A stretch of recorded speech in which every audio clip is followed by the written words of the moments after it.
Kali ini saya akan membahas tentang permasalahan CVT yang sering dialami oleh pengendara Matic. Apa itu? Mari kita bahas.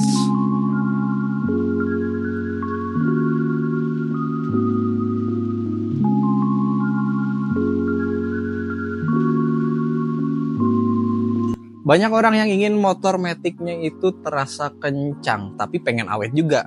Nah, kebanyakan orang salah punya persepsi tentang itu. Nah, kalau motor kalian pengen kencang, ya otomatis durabilitas kalian pasti akan berkurang. Durabilitas motor kalian pasti akan berkurang. Contohnya apa? Contohnya bore up. Bore up itu tidak sesuai spek. Malahan bisa membuat motor kalian durabilitasnya kurang. Karena standar pabrikan ya udah dikasihnya segitu, berarti emang kuatnya segitu aja. Tapi ada salah satu cara yang terbilang cukup aman kalau misal motor kalian pengen kenceng. Apa itu? Simpelnya rubah CVT. Tapi kebanyakan yang rubah CVT juga mengalami, mungkin nggak semua orang, tapi beberapa orang mengalami yang namanya meledak. Jadi CVT-nya meledak. Contohnya seperti video yang di atas ini. Nah, kenapa hal itu bisa terjadi? Kenapa CVT bisa meledak? Ya simpelnya tanpa perhitungan yang pas. Jadi nggak sesuai. Ibaratnya kalau modif CVT ekstrim tapi malah dipakai harian, itu salah besar. Jadi kalau pengen pakai harian, modif CVT-nya yang aman-aman aja. Contohnya apa? Saya kasih tahu. Kalau kalian pengen modif CVT, pengen motor kalian kenceng, mulai dari awalan, pertengahan, sampai akhir, top speed, kalian cuma merubah beberapa hal aja. Contoh yang pertama, kalau motor kalian pengen tenaganya lebih adaan daripada yang standar, kalian tinggal ganti roller. Sesimpel itu. Kalau misalnya kalian nggak tahu racik rollernya, sebenarnya saya sudah buatkan videonya. Silahkan kalian tonton di sini. Tapi kalau misalnya kalian udah ganti roller nih, terus kurang kerasa, motornya kurang kerasa kenceng, kurang enak, kita tahulah manusia itu pasti serakah. Jadi walaupun motornya udah enak, tapi kayak ada yang kurang kenceng gitu. Jadi pasti ada aja yang dipengen. Solusi keduanya, kalian kerok jalur roller. Nah, di sini kalian kerok aja. Ini pasti aman kok. Cuman ya minusnya durabilitas roller kalian akan berkurang, tapi seenggaknya lebih aman daripada kalian upgrade CVT yang ekstrim. Contoh yang ekstrim apa? Seperti contoh yang ekstrim itu kipas di sini. Biasanya kalau motor kalian pengen kenceng, dipapas semua kipasnya. Jadi di sini benar-benar bersih, nggak ada sirip-sirip yang seperti ini. Jadi siripnya dihilangin. Nah itu yang bahaya, nggak boleh.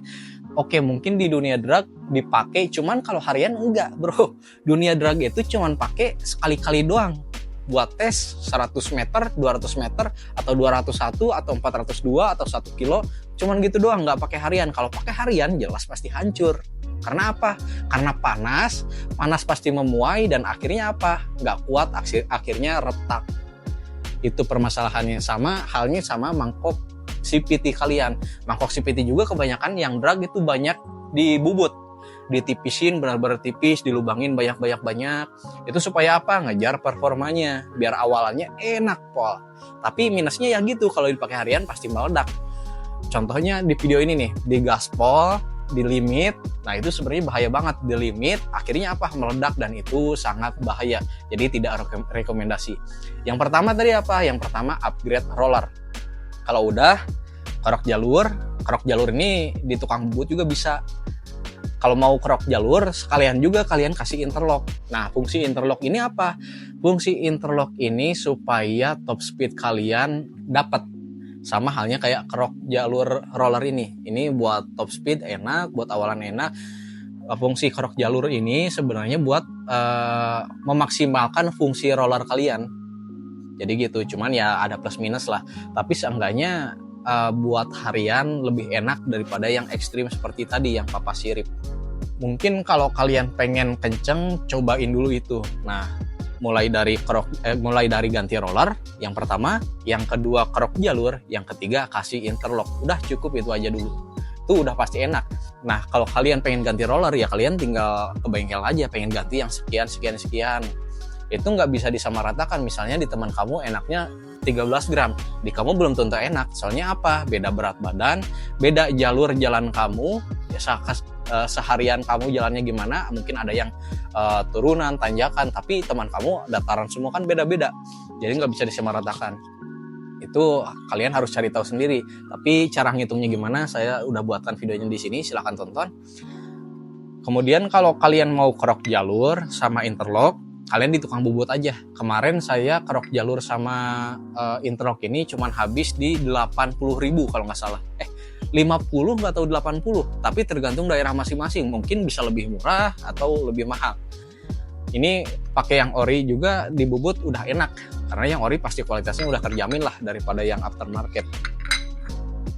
Dan saya sarankan gak usah di derajat dulu deh, coba ini itu dulu 3. Kalau misalnya kalian pengen lebih kenceng lagi, komen aja di bawah, nanti saya akan bahas apa aja yang perlu diubah CVT selain yang 3 itu. Banyak pembahasannya, ada dari mangkok, per, derajat, dan lain sebagainya. Cuman kali ini saya akan bahas itu aja dulu. Jadi mungkin segitu aja pembahasan dari saya. Oh iya, satu lagi. Nah, interlock ini fungsinya buat apa? Buat ngerapetin si jarak. Sebenarnya cuma buat ngerapetin jarak ini doang. Nah, jarak si ini, celah ini.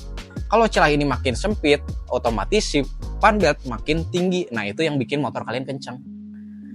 Kalau ininya lebar ya otomatis nggak kencang. Kenapa? Bukan nggak kencang. Top speednya nggak setinggi yang kalau ininya sempit. Jadi gitu aja. Kalau ada topik yang mau dibahas silahkan komen. Sebisa mungkin saya akan bahas, pasti akan bahas. Karena kenapa?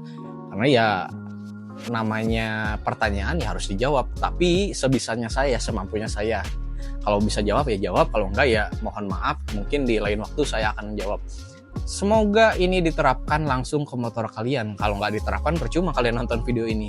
Kalian kalau ingin motornya kencang silahkan praktekkan. Oke?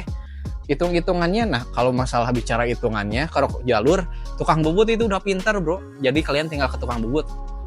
Misalnya mas pengen bubut, kalau nggak pengen interlock, itu udah tahu. Nanti ditanya interlocknya mau kedalaman berapa. Kamu jawab aja misalnya 2 mili atau sekian. Kalau nggak minta aja rekomend dari sini berapa ya. Itu udah oke sih sebenarnya. Karena tukang bubut juga sering lah ngebubut kayak gitu, jadi udah tahu pasti ya bubut yang bagus itu segimana.